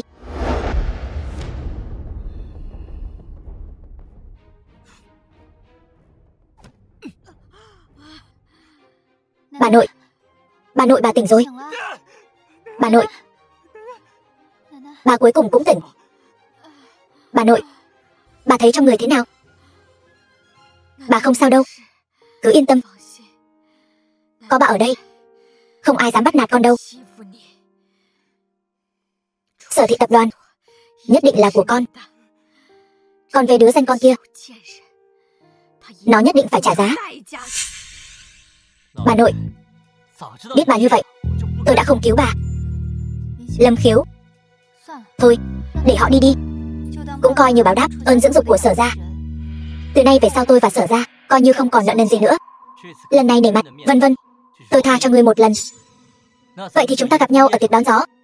Đến lúc đó, tôi sẽ cho ngươi biết những gì ngươi làm hôm nay ngu xuẩn đến mức nào. Lâm Khiếu, chúng ta gặp nhau ở tiệc đón gió. Cứ chờ xem. Bà nội, chúng ta đi thôi. Khoan đã. Tôn chủ, có nên loại bỏ Sở gia không? Loại bỏ. Đây là cái giá mà Sở gia phải trả. Được. Thông báo xuống, loại bỏ Sở gia khỏi thiên thành của ta. Kẻ nào giúp đỡ Sở gia chính là đối đầu với thiên hạ tập đoàn của ta. Diệp Thiên, mày xong rồi. Muốn loại bỏ Sở gia chúng tôi, mày không có tư cách đó. Chúng tôi là người của Mục tiểu thư. Mục tiểu thư sẽ không đồng ý đâu. Mục Vô Song, cô ta chưa đủ tư cách đó.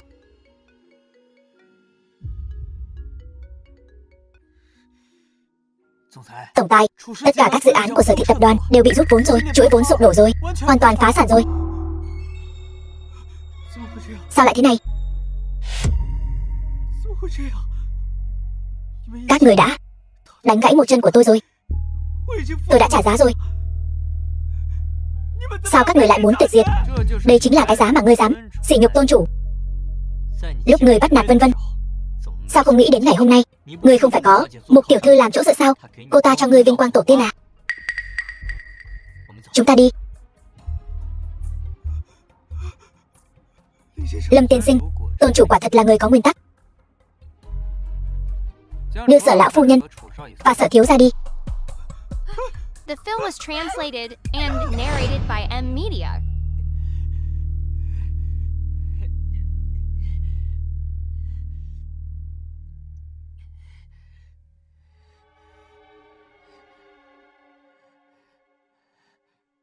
Vương thư ký, giúp tôi chuyển lời cho Mục tiểu thư. Trước 1 giờ chiều mai, tôi muốn gặp Mục tiểu thư. Xin ông nhất định phải chuyển lời giúp tôi. Được Sở thiếu gia.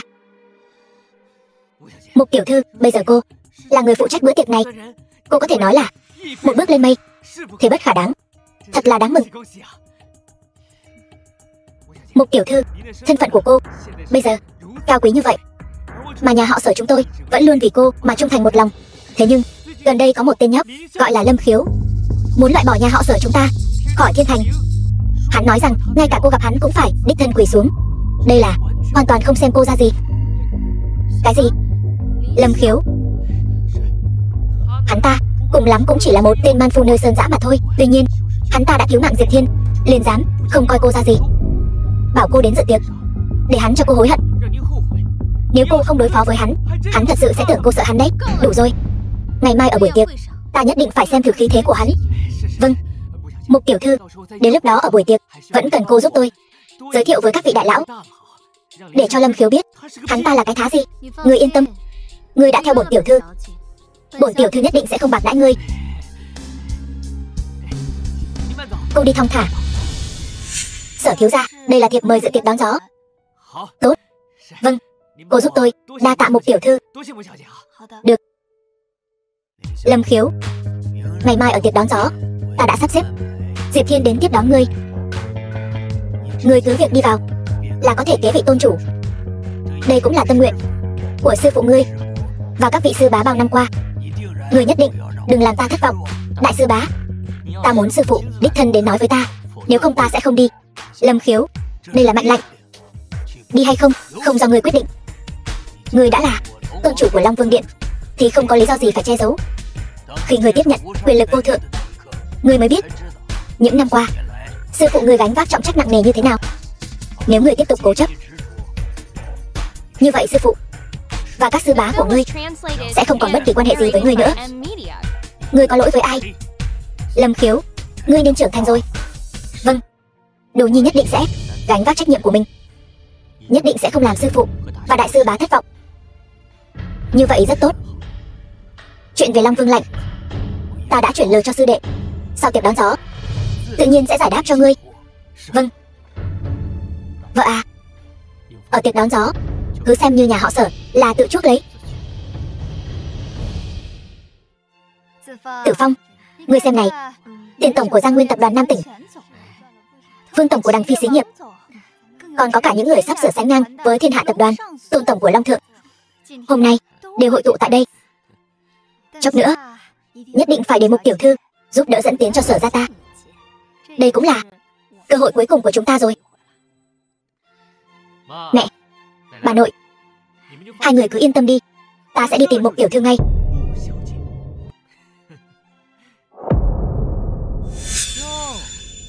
Đây chẳng phải là Lâm Khiếu sao?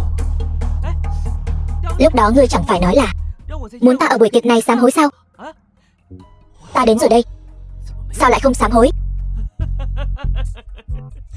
Sở Tử Phong, những lời ta đã nói tự nhiên sẽ từng cái thực hiện. Ngươi lập tức sẽ phải hối hận vì những việc làm trước đây. Còn ngươi cũng sẽ hối tiếc vì đã không sớm nịnh bợ ta, nịnh bợ ngươi.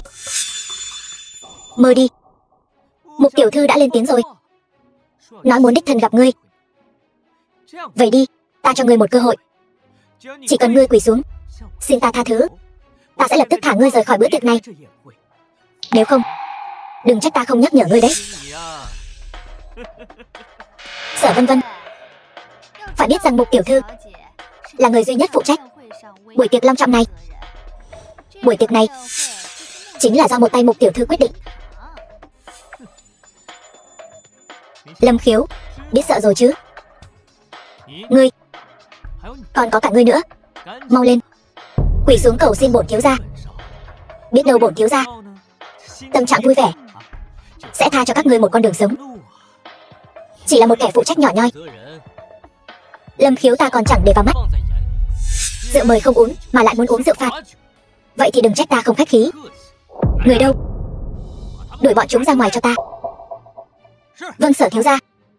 Mời. Diệp Thiên không nói cho người biết. Lâm Khiếu ta là ai sao? Lâm Khiếu chưa từng nghe qua. Còn Diệp tổng cũng không thể sánh bằng Mục tiểu thư. Mục tiểu thư chính là người phụ trách của buổi tiệc này. Khác biệt một trời một vực với ngươi. Còn không mau cút đi cho ta. Đầu mắt chó coi thường người khác. Ngươi mở to mắt chó của ngươi ra mà nhìn cho kỹ.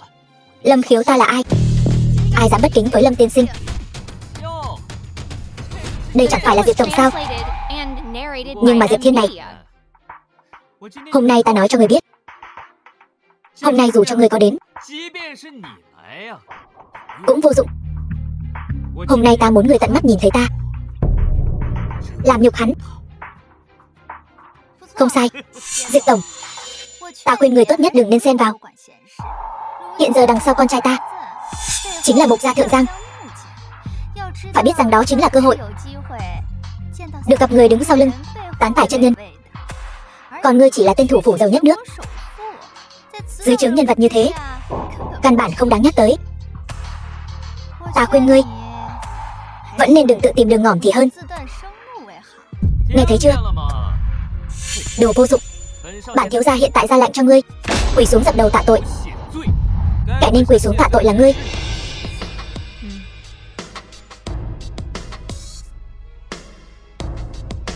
Sở thiếu gia, Diệp tổng bảo ngươi quỳ xuống tạ tội. Ngươi đừng có không biết điều.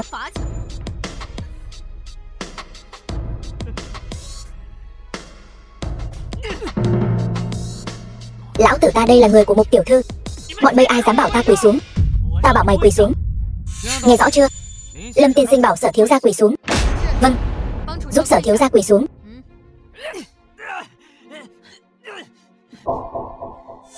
Ngươi xong đời rồi.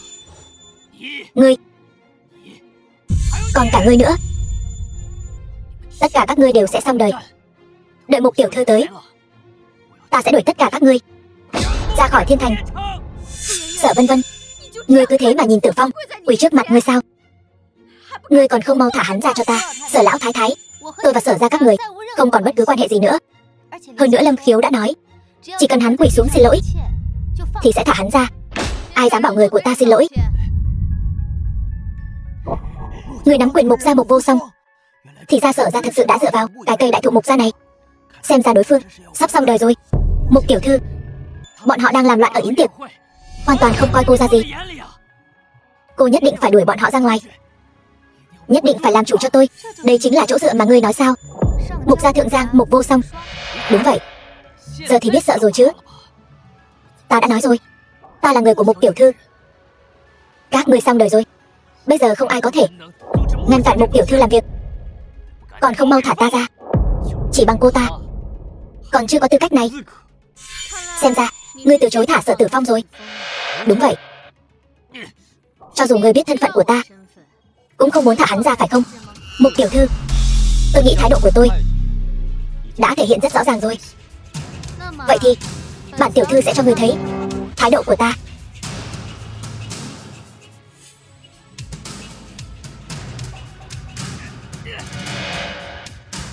The film was translated and narrated by M Media.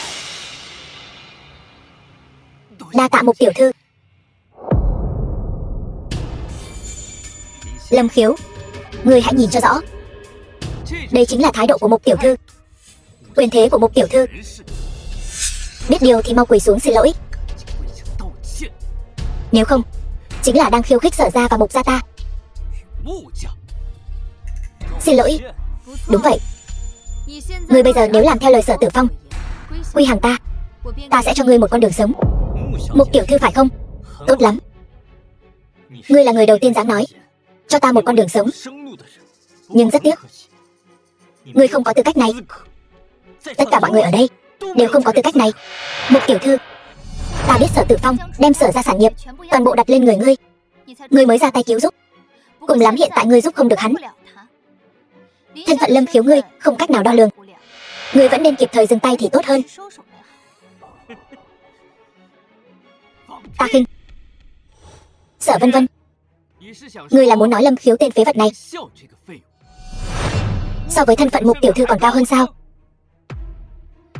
Hắn cùng lắm chỉ là một tên phế vật mà thôi. Làm sao có thể so sánh với Mục tiểu thư? Ta không phải thứ gì. Chỉ là hôm nay buổi tiệc này toàn bộ đều là vì một mình ta mà mở. Phế vật, ngươi xong đời rồi. Dám mạo phạm vị kia, tội đáng chu di. Không có người nào dám chu diệt Lâm Khiếu ta, chu diệt Long Vương Điện tôn chủ. Đây là đối với Long Vương Điện đại bất kính.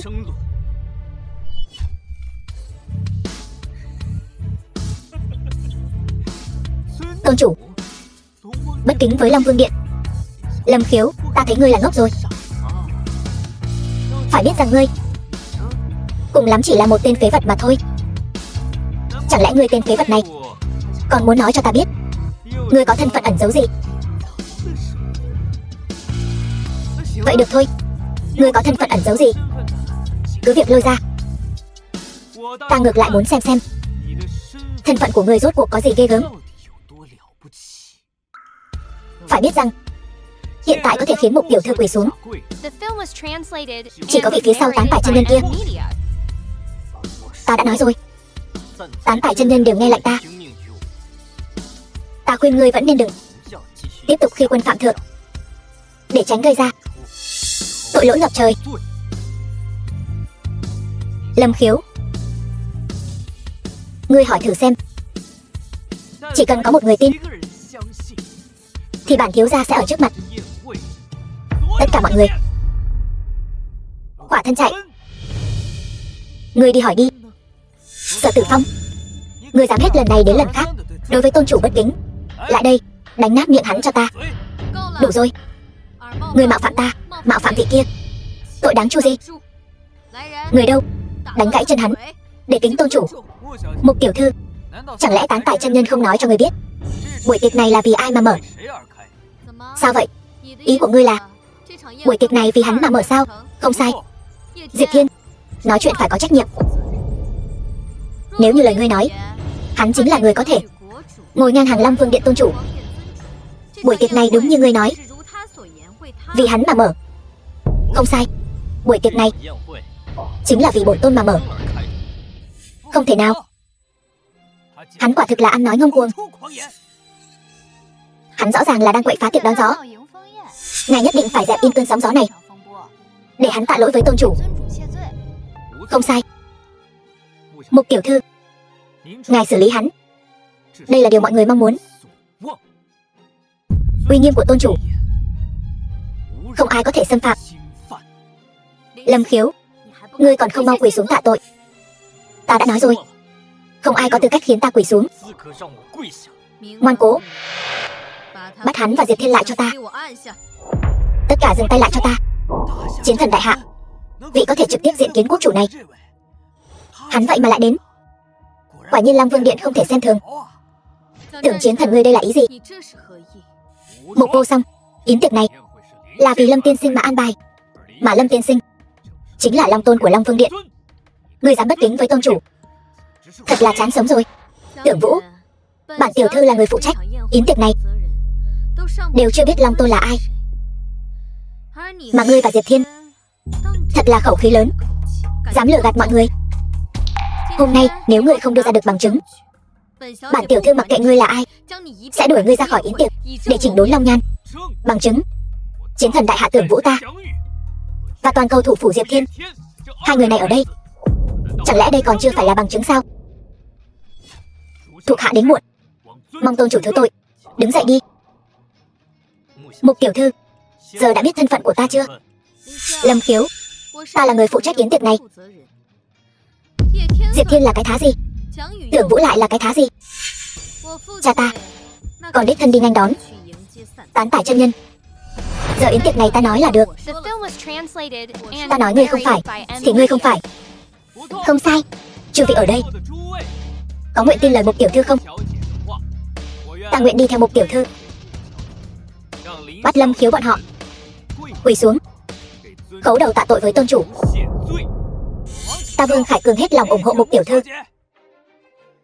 yêu cầu Lâm Khiếu bọn họ quỳ xuống tạ tội. Ta Tiền Đại Đao Giang Nguyên, tập đoàn Nam Tỉnh hết lòng ủng hộ Mục tiểu thư, bắt hắn tự kết liễu tạ tội, để răn đe mọi người. Tự kết liễu tạ tội.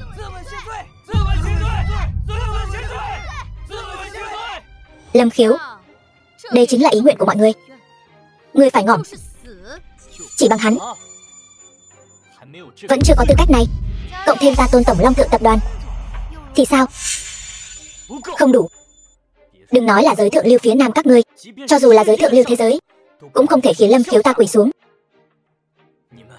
Tất cả các ngươi đều không có tư cách. Lâm Khiếu, chư vị ở đây đều là những người quyền thế bậc nhất Nam Tỉnh. Chỉ cần một câu nói là có thể chặn đường ngươi. Bây giờ ngươi chẳng qua chỉ là vùng vẫy giãy ngỏm. Mục tiểu thư, người hãy lấy mạng hắn đi. Chỉ có lấy mạng hắn mới có thể xả được lửa giận trong lòng mọi người. Lâm Khiếu, ngươi nên biết, bây giờ kẻ nên hối hận là ngươi.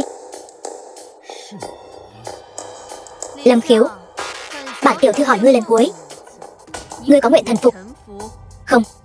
Không ai có thể uy hiếp ta, cũng chẳng có ai khiến ta thần phục. Ta biết những vị có mặt ở đây bây giờ đều lấy việc áp chế ta làm vinh hạnh, nhưng xin lỗi nhé, các ngươi không đủ tư cách. Ngươi giỏi lắm, ngươi hiện là kẻ duy nhất dám khiêu khích quyền lực. Ta thành toàn cho ngươi một lần. Người đâu? Đánh gãy chân hắn để nghênh đón Long Tôn. Vậy thì tốt, ngươi đừng có hối hận. Kẻ nên hối hận là ngươi mới phải. Tán phải chân nhân tới.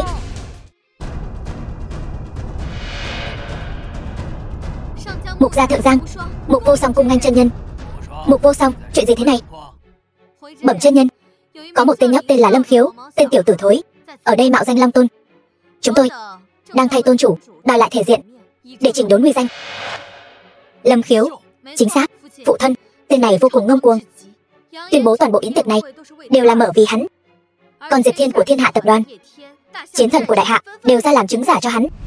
Theo ta thấy, nên đem những kẻ này lấy mạng sạch để chỉnh đốn uy danh. Mục Vô Song, ngươi thật sự sai quá rồi. Ngươi có biết Lâm Khiếu mà ngươi nói rốt cuộc là thân phận gì không? Phụ thân con sai chỗ nào? Chân nhân, những gì con làm đều là vì ngài mà. Mục Vô Song, ngươi sai rồi. Mục Ngô Cường, ngươi nói cho con gái ngươi biết nó sai ở đâu. Dạ chân nhân. Mục Vô Song, ngươi sai là sai ở chỗ ngươi cứng đầu cứng cổ. Ngươi làm việc gì chưa bao giờ bàn bạc với ta. Lâm tiên sinh, Lâm Khiếu chính là chủ nhân của bữa tiệc này, càng là Long Tôn của Long Thần Điện. Bây giờ ngươi biết sai chưa? Sao lại thế này? Sao có thể như vậy? Phụ thân, người nhất định là đang gạt con, đúng không? Cút cho ta. Từ nay về sau ta Mục Ngô Cường không còn đứa con gái này nữa. Chân nhân, xin ngài tha thứ cho Mục gia chúng tôi. Tôn chủ, ngài muốn xử trí Mục gia thế nào? Trục xuất Mục gia, thu hồi tài lực trăm năm của Mục gia để làm gương cho mọi người. Mục gia gia chủ, người có phục không? Mục Ngô Cường, tuân theo thánh dụ của Long Tôn. Bây giờ ta chính thức tuyên bố với các ngươi, Lâm Khiếu từ hôm nay trở đi chính là Long Tôn của Long Vương Điện ta, ngự trị trên chúng sinh, trở thành vị Long Tôn chí cao vô thượng. Diệp Thiên thủ phủ thiên hạ, Tưởng Vũ chiến thần đại hạ, Dịch Tùng đường chủ cứu thế đường, tham kiến tôn chủ.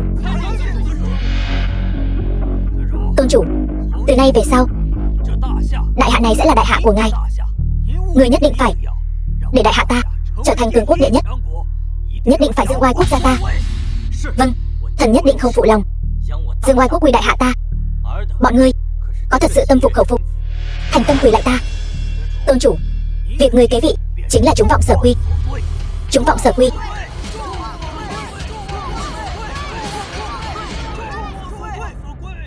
Mục tiểu thư, người có phục không? Vô song bái kiến tôn chủ. Các vị ở đây có phục không? The film was translated and Chúng tôi tâm phục. narrated by M Media. Nói hay lắm.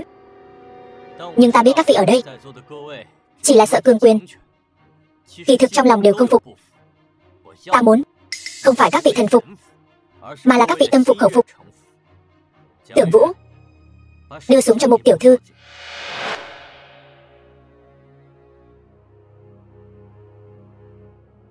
Mục tiểu thư, luật chơi súng lục ổ quay, người rất rõ. Trò cò quay Nga, trận chiến sinh tử. Được, xin mời Mục tiểu thư nói luật chơi cho mọi người. Hiện tại khẩu súng trong tay ta chính là súng lục ổ quay. Luật chơi có quay Nga là đặt vào 6 ổ đạn của khẩu súng này, 1 viên đạn, xoay bừa ổ quay, rồi đóng ổ quay lại. Người chơi phải chĩa khẩu súng này vào đầu mình. Ai trúng đạn hoặc bỏ cuộc trước là thua. Chỉ người kiên trì đến cuối cùng mới là người chiến thắng. Tôn chủ, người định dùng trò chơi này để khiến chúng tôi thần phục sao? Không sai. Mục tiểu thư, có muốn thay mặt mọi người đánh cược với ta không? Nếu ngươi dám, ta sẽ tha cho Mục gia các ngươi và phong Mục gia các ngươi làm sứ giả của đại hạ ta, trở thành người tôn quý thứ 3 của đại hạ ta. Tôn chủ, hãy bỏ đạn vào. Nếu ngươi thắng ta, ta sẽ thần phục.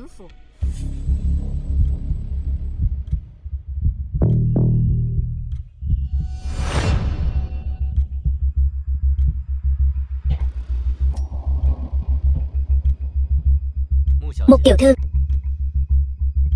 đến lượt ngươi. Tiếp tục. Mục tiểu thư, còn 3 viên đạn. Ngươi 2 viên, ta 1 viên. Xem ra xác suất ngươi trúng đạn lớn hơn đấy. Còn muốn tiếp tục không? Tiếp tục.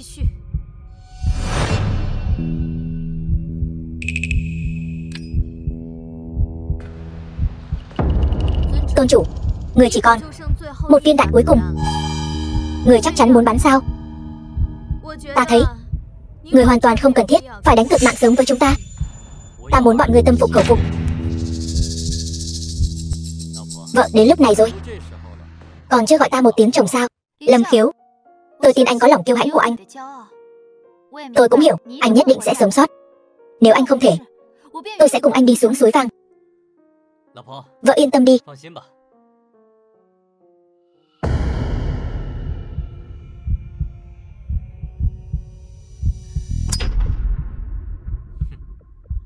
Mục tiểu thư, sự thật hơn lời nói. Viên đạn cuối cùng, người dám bắn không?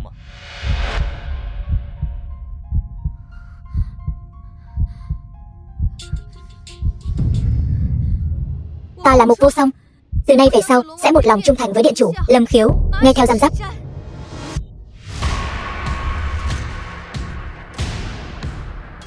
The film was translated and narrated by M Media.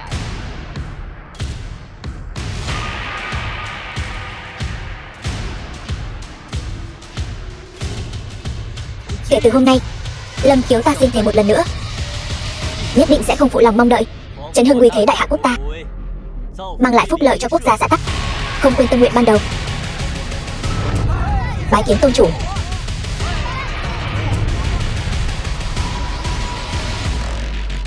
Mọi người đứng dậy đi.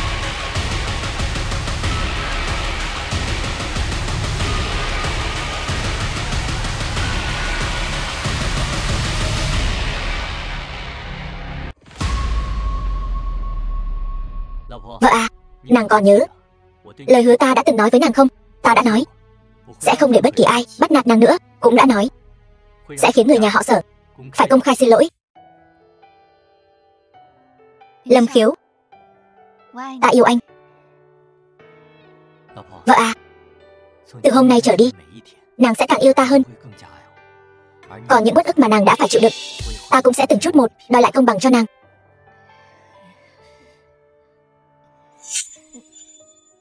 Sở lão thái thái, Sở Tử Phong, các người định đi đâu? Tôn chủ, xin ngài tha cho lão thân. Dù sao trong người Vân Vân cũng chảy dòng máu của Sở gia chúng ta. Đúng vậy, dù sao cô ấy cũng là người của Sở gia. Nếu vậy, ngài chính là Long rể của Sở gia chúng ta. Lúc trước, tất cả đều là lỗi của lão thân, có mắt như mù, đã đắc tội với ngài. Giờ lão thân đã biết sai rồi, thật sự biết sai rồi. Đúng, mẹ nói đúng. Tôn chủ, dù ngài không nể mặt chó, cũng phải nể mặt chủ chứ. Chị, anh rể, thả lỗi cho tôi đi, thả lỗi cho tôi được không? Không được. Các người hết lần này đến lần khác sỉ nhục Vân Vân. Đầu tiên là vu oan cho cô ấy, lấy mạng ông nội các người. Sau đó là ép cô ấy phải gả cho Lý Thiếu, rồi lại cấu kết với Lý Thiếu để sỉ nhục cô ấy. Vẫn chưa chịu dừng lại. Từng chuyện một, ta đều nhớ rõ ràng. Thay vợ ta, giờ các người muốn ta tha cho Sở ra các người. Được thôi, hãy xin lỗi vợ ta. Vâng, tất cả đều là lỗi của tôi. Ngàn sai vạn sai, đều là lỗi của tôi. Xin ngài tha thứ cho tôi, tha thứ cho Sở ra chúng tôi. Chị, Sở thị tập đoàn là tâm huyết cả đời của ông nội. Giờ Sở thị tập đoàn đã mất rồi, chẳng lẽ ngươi còn muốn lấy mạng của bà nội sao? Sở Tử Phong, ngươi đừng quá đáng. Sở Tử Phong, ta nói là muốn ngươi xin lỗi. Nếu ngươi không biết cách, ta có thể tìm người khác giúp ngươi. Không, chị, tôi sai rồi. Lão bà, đến lượt bà rồi đấy. Lâm Khiếu, ngươi đừng có được coi đòi tiền. Lão bà, ta đã nói rồi, muốn rời khỏi đây thì phải xin lỗi. Nếu không nhờ ngươi bao nhiêu năm thiên vị như vậy, ta lấy mạng ngươi cũng không đủ hạ giận. Sở lão thái thái, xin lỗi đi.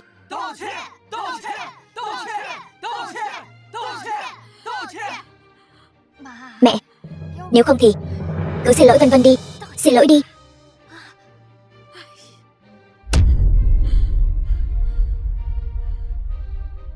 Vân Vân, bà nội xin lỗi con. Trước đây là bà nội hồ đồ,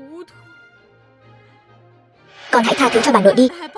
Lão bà, bây giờ mới biết sai, muộn rồi. Tất cả nghe cho kỹ. Từ hôm nay trở đi, ai dám dính dáng đến nhà họ Sở dù chỉ nửa xu, chính là đối đầu với Long Vương Điện của ta. Mang đi. Cứu tôi sai rồi. Long Tôn, tha cho tôi, tha cho nhà họ Sở chúng tôi. Mang đi. Còn lại chư vị cùng thưởng thức bữa tiệc.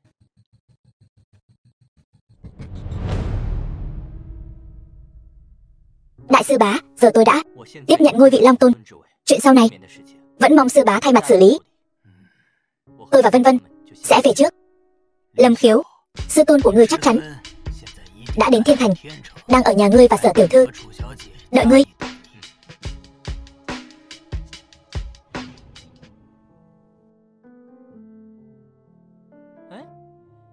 Không phải nói ở nhà đợi ta sao? Người đâu? Lâm Khiếu, sư phụ ngươi để lại cho ngươi một bức thư.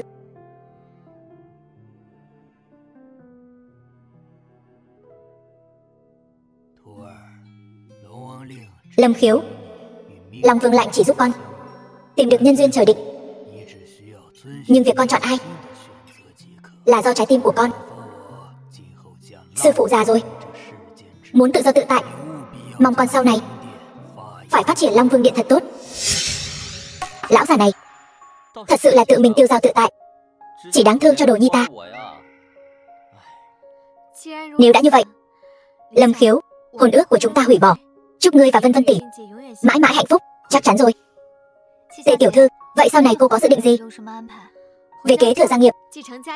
Nếu đã như vậy, vậy chúng ta cùng nhau ăn bữa cơm cuối cùng đi. Tạm biệt quá khứ, hướng đến tương lai tươi sáng. Vợ yêu, Tề tiểu thư, anh nghĩ hai em chắc chưa ăn quán ven đường bao giờ. Hôm nay chúng ta sẽ dùng bữa cơm đặc biệt này để kỷ niệm khoảng thời gian vừa qua, mỗi ngày vui vẻ.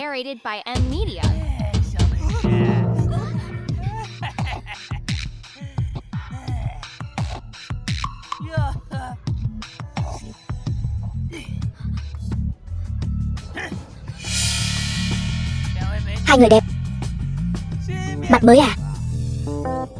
Các người là ai? Sao có tư cách thu phí quản lý ở đây? Là ai Chúng tôi là người của Hắc Hổ Bang. Nếu hai người ngủ với tôi một đêm thì tiền thì thôi khỏi cần. Vợ yêu, Tề tiểu thư, để anh xử lý hắn, nhổ cỏ tận gốc bọn chúng. Các ngươi là người của ai? Chúng tôi là người của Hắc Hổ Bang, người của Sơn Ca. Sơn Ca có biết không? Sao nào, ngươi còn nhận ra hắn ta sao? Đừng nói Sơn Ca, chính là Thiên Vương lão tử, đến rồi cũng không làm gì được, ta diệt hắn. Bây giờ đến lượt ngươi.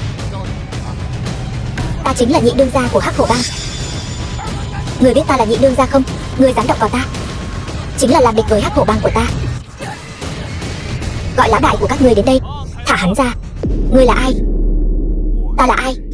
Ngươi đã đánh người của ta mà còn chưa biết ta là ai? Lão nhị, ngươi chưa nói với hắn ngươi là người của ai sao? Đại ca, tôi đã nói với hắn rồi, tôi là người của ngài. Hắn lúc này cũng chẳng nhận ra ngài, hắn chính là đang đánh vào mặt ngài. Ngươi đây là đang khiêu khích ta. Không sai, ta chính là đang khiêu khích ngươi. Số tiền bảo kê ngươi thu được mang lại đây, còn có thể tha cho ngươi một mạng. Ngươi đang chán sống sao? Ý nghĩ không tồi. Tiếc là ngươi phải có thực lực này đã. Ở toàn bộ thiên thành này không ai ngông cuồng bằng ta. Sơn Thiên Hổ, ngươi biết ta là ai không? Không biết. Tiểu tử sau lưng đại ca ta chính là Sở gia của thiên thành. Sở gia chính là em vợ của điện chủ Long Vương Điện. Sợ rồi chứ? Người ta sợ quá đi. Hắn, Sở Tử Phong, tính là cái dám gì? Dám mạo phạm Sở gia, động thủ.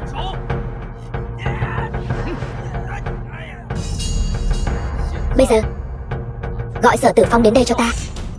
Tiểu tử, ta nói cho ngươi biết, ngươi xong đời rồi. Sở ra, bên này có một tiểu tử muốn gặp ngài. Khẩu khí hắn ta rất ngạo mạn, nói muốn diệt Hắc Hổ Bang của tôi. Ngài nhất định phải làm chủ cho tôi, đòi lại công bằng. Hắn ta là ai? Lâm Khiếu. Sở ra, hắn ta tên Lâm Khiếu. Sao ngươi dám chọc vào sát thần này? Ta không quản được ngươi nữa rồi, ngươi tự cầu nhiều phúc đi. Sở ra, ngươi rốt cuộc là thân phận gì? Ta là ai không quan trọng, ngươi chỉ cần biết cái chỗ dựa mà ngươi đang nương tựa, Sở Tử Phong, cũng chỉ là kẻ bại trận dưới tay ta. Còn ta diệt Hắc Hổ Bang của ngươi cũng chỉ trong nháy mắt mà thôi. Ngươi muốn thế nào mới tha cho Hắc Hổ Bang của ta? Còn chưa hiểu sao? Chỉ cần các ngươi đảm bảo sau này không dựa vào thế lực mà ức hiếp người khác, chúng ta sẽ tha cho ngươi. Thật sao? Ngươi thật sự bằng lòng tha cho ta, tha cho Hắc Hổ Bang? Đương nhiên, nếu không thì Hắc Hổ Bang của ngươi đã bị diệt từ lâu rồi. Ta còn ở đây phí thời gian với ngươi làm gì? Tuy nhiên, nếu ngươi còn lề mề, ta sẽ thay đổi chủ ý đấy. Cảm ơn Lâm tiên sinh. Tôi đảm bảo sau này Hắc Hổ Bang nhất định sẽ nghe theo ngài, tuyệt đối không làm điều ác nữa. À đúng rồi, đây là phí bảo kê ta thu được. Đưa đây. Còn không mau đưa cho Lâm gia. Đưa tiền đây. Cút đi. Vâng, đi đây.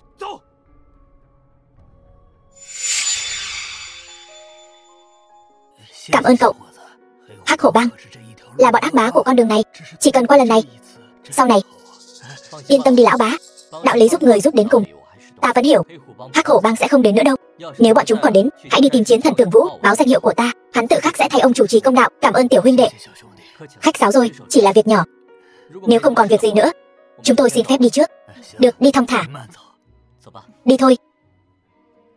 Ba, nhìn gì vậy? Ba thấy được một chàng rể tốt. Tiếc là hai người họ là một đôi. Con gái, con có muốn làm vợ lẽ không? Ba. Lâm tiên sinh, Vân Vân tỷ, chúng ta hẹn ngày tái ngộ. Cảm ơn, thuận buồm xuôi gió. Thuận buồm xuôi gió. Này vợ à, Tề tiểu thư cũng đi rồi, chúng ta mau về nhà sinh con thôi. Lâm Khiếu, anh mới bao nhiêu tuổi chứ? Suốt ngày nghĩ đến chuyện sinh con, chẳng có chút chí lớn nào cả. Chẳng phải là học từ lão già đó sao? Tôi cũng muốn sinh con, đợi nó lớn lên giao Long Vương Điện cho nó quản lý. Như vậy thì chúng ta sẽ đi du lịch vòng quanh thế giới, sống những ngày tháng tiêu dao. Thế nào? Lâm Khiếu, Long Vương lạnh của anh lại sáng rồi. Vợ à, Lâm Khiếu ta chỉ cần có mình nàng là đủ.